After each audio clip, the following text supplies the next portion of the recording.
Africa's favorite president right now, Captain Ibrahim Traore, the revolutionary leader who has captured the hearts and minds of people all over the world, has made a decision that's sending shockwaves through the international community. He has expelled the UN's top official in Burkina Faso after a new report accused his government of abusing children, recruiting them as soldiers, committing sexual violence, and attacking schools and hospitals. Yeah, and he's telling the United Nations it's time to pack your bags and leave.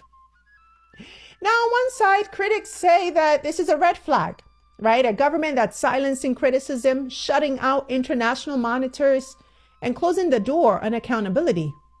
And on the other side, supporters are calling it a bold stand, an African nation that's refusing to be dictated to by outsiders, rejecting what they see as biased reports and asserting its sovereignty.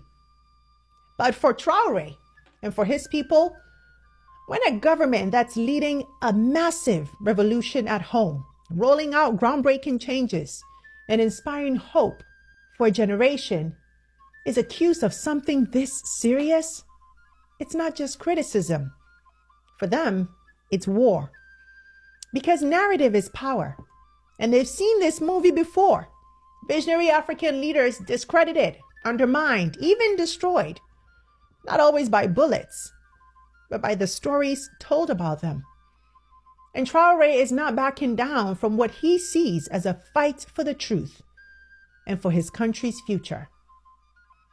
So today we're breaking down the real reason Traore is sending the UN packing and asking the bigger question: is this the silencing of criticism, as the critics say, or is it Africa finally standing up for itself? We're going to break it down, but first, a big welcome to all of our new subscribers and members. I am so glad you're here with us. And if you're watching and haven't joined us yet, please consider this your personal invitation. Because here at Planet Genius TV, we're committed to not just building a channel, but creating a home for global Black stories that are told with truth, with intention, and with power. And if that speaks to you, and I hope it does, then hit subscribe, but don't just stop there. Tap the bell, drop a super thanks, or join our membership community and be a part of what we're building here. Your support helps us do what we do even better, and we appreciate it. Okay, now let's get into it. Okay, so let's quickly recap what went down. On August 18th, Burkina Faso's government made it official.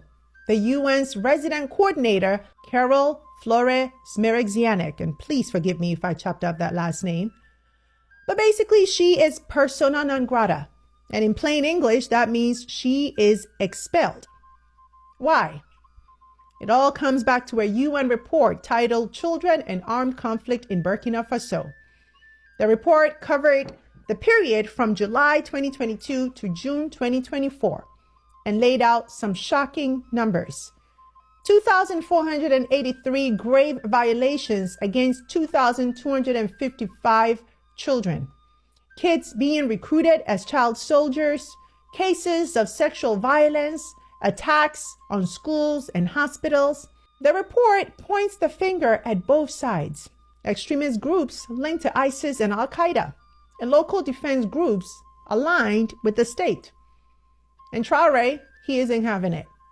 They dismissed the findings as unfounded and claimed that the UN didn't consult them, didn't provide evidence, and published a report that damages the country's image without context. So, with one statement, they slammed the door and told the UN's top official, it's time to go. Now, from the Traore administration's point of view, this wasn't about silencing anyone. It was about sovereignty. They argue the UN dropped a damning report without proper consultation, without solid evidence, and without considering the complexity of the fight they're in. To them, this isn't just about numbers on a page. It's about image, credibility, and control.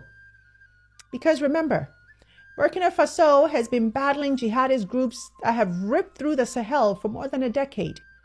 The government insists that it's making progress, and that reports like this undermine not just their authority, but their ability to rally support at home.